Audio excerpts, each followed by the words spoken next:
Bobby Fischer was born on March 9, 1943 in Chicago. His parents were Polish Jews, with his mother Regina meeting his father Hans Gerhardt in Moscow in the early 1930s.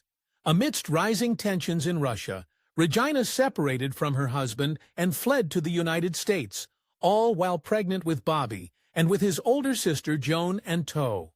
Upon her son's birth, Regina was homeless, having been unable to find a permanent residence in the U.S. Over the next few years, she hustled at different jobs across many different states to support her children. Bobby's father stayed resolutely back in Europe, all but ignoring Bobby's existence. His mother worked tirelessly, and as a result, she was largely absent from her children's lives. Any spare time she did have, she dedicated to communist activism. In 1949, when Bobby was just 6 years old, he and his sister Joan learned to play chess from a children's set their mother bought them. While Joan quickly lost interest, its effect on Bobby was immediate. Soon enough, he was intensely studying the game, and his mother feared he was spending too much time alone. In response, she submitted an ad to a local paper seeking children Bobby's age to play chess with him. Although the paper never actually ran the ad, they did forward it to chess player Hermann Helms, the so-called Dean of American Chess. Seeing that he likely had a prodigy on his hands, Helms invited Bobby and his mother to the simultaneous exhibition of chess champion Max Pavey. The 7-year-old Bobby acquitted himself well at the exhibition, holding on for an impressive 15 minutes against Pavey and drawing a crowd to watch him. Brooklyn Chess Club president Carmine Negro was at the exhibition that day, and he took Fischer under his wing to teach him the next level of the game. Fischer studied under him and other mentors for the next few years, but when he was 13 years old, everything changed. He'd been working day and night on his game for years, but in 1956 his talent exploded, and that summer he became the youngest ever junior champion. But his first brush with infamy was just around the corner. That October, Fischer attended a tournament in New York City and played against international master Donald Byrne, a man 13 years his senior. The outcome is now known as the Game of the Century. In a bold, even reckless move, the prodigy Fischer sacrificed his own queen and then managed to sweep through Byrne's defenses to take the win. It stunned the tournament and the world, earning Fischer the Brilliancy Prize and a game that's still analyzed to this day. But Fischer's response was surprising. He didn't see what he did as particularly brilliant, as he put it afterward. "I just made the moves I thought were best. I was just lucky." The next months, however, proved it was anything but luck. By 1957, Fischer was a household name among U.S. chess fans. At 14, he earned the rank of master, the youngest player at the time to ever earn the title. Then just months later, he went on to win the U.S. championship again, becoming the youngest ever to do so. Fischer was on fire, but he was heading toward danger. When he focused on something, the people around him needed to watch out. After conquering America, Fischer now became obsessed with playing in the Soviet Union, which had a fearsome reputation for turning out chess prodigies and which had a complicated place in his family history. Never one to do things by halves, he begged his mother to write to no less than the Soviet leader Nikita Khrushchev, asking to get an invite to the 1957 World Youth and Student Festival in order to enter the country. When this fell through, he got desperate. In a bizarre and dedicated move, he instead got the American game show I've Got a Secret to fund round-trip tickets for himself and his sister Joan in 1958, after he made an appearance on their set. At long last, Bobby Fischer was on Soviet soil. Within hours, everyone began to regret it. Bobby and Joan arrived in Moscow, and Bobby immediately threw a fit. He insisted that his guide take him to the Moscow Central Chess Club without any delay, and while there, he routed 2 of the club's top players in speed chess. As one bystander noted, he crushed almost everyone who crossed his path, but none of this was enough for Bobby. Having vanquished the Soviet Union's best young masters, he wanted more. He quickly demanded that he play Mikhail Botvinnik, the reigning world chess champion. After the Soviets informed him that this was impossible, Fischer asked for Paul Keres, another highly ranked player. Still, the answer was no. Fischer's Soviet trip began to take a sour turn. Just after asking to play Botvinnik and being told no, Fischer threw out a vicious insult. Angry like a spoiled child who couldn't get the toy he wanted, he sneered that he was tired of these Russian pigs right in front of his hosts. To make matters worse, the Soviets spying on their guest found a postcard of his that said, "I don't like Russian hospitality and the people themselves." Before long, his comments got round to the Russian newspapers, causing something of an international incident. With everyone worried about what might happen next, Bobby and Joan went to Yugoslavia, where Bobby played more publicized chess games, but also got out of Moscow's hair. When he was almost exactly 15.5 years old, Fischer continued on his unprecedented trajectory and became the youngest grandmaster. Half a year later, he made a momentous decision. As soon as he reached 16, he dropped out of high school to focus on chess. Later explaining in an interview, "You don't learn anything in school." He did still tend to his education. He just did it in a way that was totally focused on chess.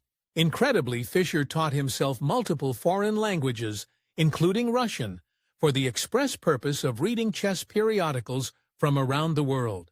In 1960, at a tournament in Buenos Aires, Fischer recorded a rare competitive failure, finishing far behind two other players.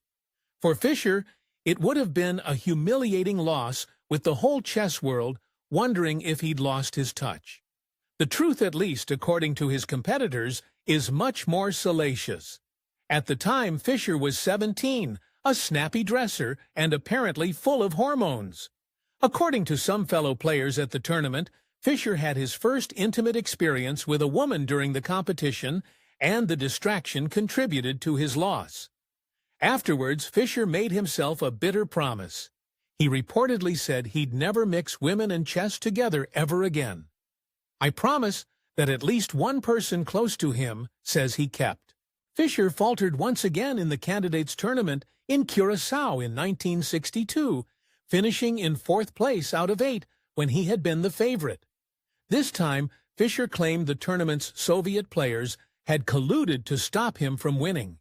After a string of tournament successes around the world, Fischer achieved an astonishing 11-0 win in the 1963-4 U.S. Championship. To this day, it remains the only perfect score in the history of the tournament and is one of only about 10 perfect scores recorded in high-level chess. Then he went for the Soviets. In 1971, Fischer competed against Soviet grandmaster and concert pianist Mark Taimanov in the quarterfinals of the candidates' matches. The Soviets were desperate not to lose to Fischer, who had treated them so poorly before, and Taimanov spent hours poring over a Soviet dossier on Fischer's game style. Even so, Fischer was favored to win, but no one could have predicted how brutally it unfolded. By the 5th game out of 6 in their meeting, Fischer had won the previous 4 sessions, and the atmosphere was incredibly tense. To make matters worse, Taimanov had come into this game with 2 seconds, who were both grandmasters. Fischer, meanwhile, was utterly alone, and thought it was both hilarious and humiliating that his opponent felt he needed that much assistance. In the end, Fischer beat Taimanov in a resounding 6-0 victory. The Soviet government, furious at Taimanov's loss, kicked him off the chess team, took away his stipend, and banned him from traveling for 2 years. Bobby Fischer's personal Cold War was just heating up. The World Chess Championship of 1972 between Fischer and the defending Soviet world champion Boris Spassky would become the defining moment of Fischer's career. Fischer had long been particular about his chess playing, especially with the Soviets, and he refused to play in Spassky's chosen location of Reykjavik until the committee upped the prize money. After his enormous hot streak, Fischer had now gained a reputation as the Einstein of chess, and he was more than happy to act the part. As such, his diva demands grew. In particular, he required that the 1972 championship game have one particular stunt and chess set made at the Jakes of London. In preparation for the match, Fischer did his part to meet the moment, focusing intensely on his physical fitness ahead of the tournament. In interviews, he noted how he frequently played tennis, went swimming, and practiced boxing, all to improve his brain power when it came to the chessboard. Due to the ongoing Cold War, the match of the century between the American Fischer and the Soviet Spassky became a media sensation. It's been a long road for Fischer to this game, and it'll be a long match at the end of that road. Both he and Spassky have to play 24 games. The match could last up to 2 months. Each game runs to 5 hours. The most intellectually exhausting battle known to the mind of man. The match got off to an embarrassing start for Fischer, who lost the first 2 opening games, the second, by declaring a forfeit.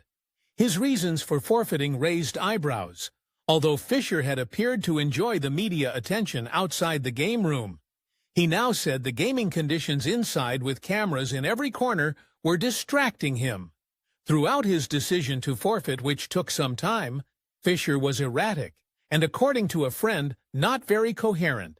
Indeed, Fischer was apparently paranoid about the entire match, believing that the Icelandic Chess Federation, as a supposed communist front, was conspiring against him to make him lose. With the match sitting at 2-0 for Spassky, it looked as though Fischer might leave Iceland and abandon the match entirely. Reportedly, U.S. National Security Advisor Henry Kissinger rang him up and encouraged him to stay in the match for America's sake. Even so, Fischer made one more stipulation. In order to continue, he demanded that the third match be played in a private backroom away from the cameras. Spassky, not wanting to win by default, agreed. From that third game on, everything changed for Fischer. He staged a comeback with a newfound confidence. After the 21st game, he was declared the victor and became the 11th world chess champion and an American hero. Yet amidst all these accolades, all was not well behind closed doors. For exclusive perks like early access to new videos, priority replies to your comments, and to have your say on future content, consider becoming a Factinate member. On top of that, your support helps keep the channel going. Click the link in the description for more details. After winning the World Championship, Bobby began to change in disturbing ways. For one, he retreated from the spotlight and played no competitive matches for the next 3 years. Then in 1975, he was pushed to play against rising challenger Anatoly Karpov for the World Championship title. Fischer now insisted on an updated win system for his upcoming match with Karpov. FIDE, chess's international governing body, agreed to meet some but not all of his requests. But this wasn't good enough for Fischer. In the end, he refused to compete in the match and forfeited his title by default to Karpov. The 1972 World Championship was both the best thing to ever happen to Bobby Fischer and the worst. Afterward, he had nothing left to prove to anyone, and so he began to cut himself off from the world. For the next 20 years, he didn't play another single competitive game. Grandmaster Peter Biasas played against Fischer in private countless times during this period, and only walked away feeling confused. As he put it, he was too good. He honestly believes there's no one for him to play, no one worthy of him. I played him, and I can attest to that. In 1988, Fischer entered a relationship with German chess player Petrus Stadler after his former opponent, Boris Spassky, introduced them to each other. Although the relationship lasted 2 years, Petra punctuated their breakup with a betrayal. In 1995, she came out with a tell-all book about him, Bobby Fischer, How He Really Is. In 1992, Fischer finally agreed to emerge from isolation to play Spassky in a revenge match in Belgrade, Yugoslavia, even though the country was under UN sanctions. This was a big problem, and the U.S. made it clear that Fischer's participation in the match would be illegal and sent him an official order not to go. During the first press conference for the match, Fischer stunned the room into silence with one act. He spat on the order in front of everyone. He would go on to win the game with Spassky, proving to everyone his genius was still with him. But after witnessing Fischer's incendiary press conference, the U.S. government made good on their threats. They put out a warrant for his arrest effective as soon as he finished the match. Not calling their bluff, Fischer fled first to Budapest and then later to the Philippines. Incredibly, Bobby Fischer was now a fugitive. In 2002, the Philadelphia Inquirer published an investigative report into Bobby Fischer's parentage and put forth an explosive theory. His father wasn't Hans Gerhard Fischer, but rather the Hungarian mathematician and one-time child prodigy Paul Nemeni. Not only did the brilliant Nemeni likely have an affair with Bobby's mother in 1942, but he was also interested in Bobby's upbringing and paid child support until he died in 1952. After 2 years living in the Philippines, Fischer moved to Japan. Then on July 13, 2004, while attempting to take a flight back to the Philippines, Japanese authorities arrested him in the airport at the behest of the U.S. government. Fischer said they put him in a windowless, smoky cell where he didn't see natural light for days at a time. It also drove him to reevaluate his life. He ended up marrying his partner, at the time chess player Miyoko Watai, from prison on September 6, 2004. During this time, Fischer, terrified that he'd be extradited to the U.S., sent a letter to the government of Iceland requesting citizenship. Eventually, this was granted by the Icelandic government in part thanks to his 1972 match with Spassky that had put Iceland on the map. From then on, Fischer was determined to live a reclusive existence once more. Yet his legacy wasn't so simple. Despite his own Jewish heritage, Fischer became virulently anti-Semitic as time went on, engaging in all kinds of paranoid conspiracy theories about Jews. By the end of 2007, Fischer was only 64 but was suffering from degenerates of kidney failure. He died on January 17, 2008, and it was all his fault. I learned in New York here. What age? 6. When did you start to get serious about chess? Well, maybe 7. Originally, he only had a urinary tract blockage, but refused perhaps because of his paranoia to have surgery or even to take medication. He was buried in a small Christian cemetery near an Icelandic village, having spent over 15 years in exile. If you enjoyed this Factinate video, give it a thumbs up and subscribe for more incredible stories. If you want to say in who we cover next, join our membership program through the link in the description for exclusive perks. Your support means everything to us. Thanks for watching, and we'll see you in the next one.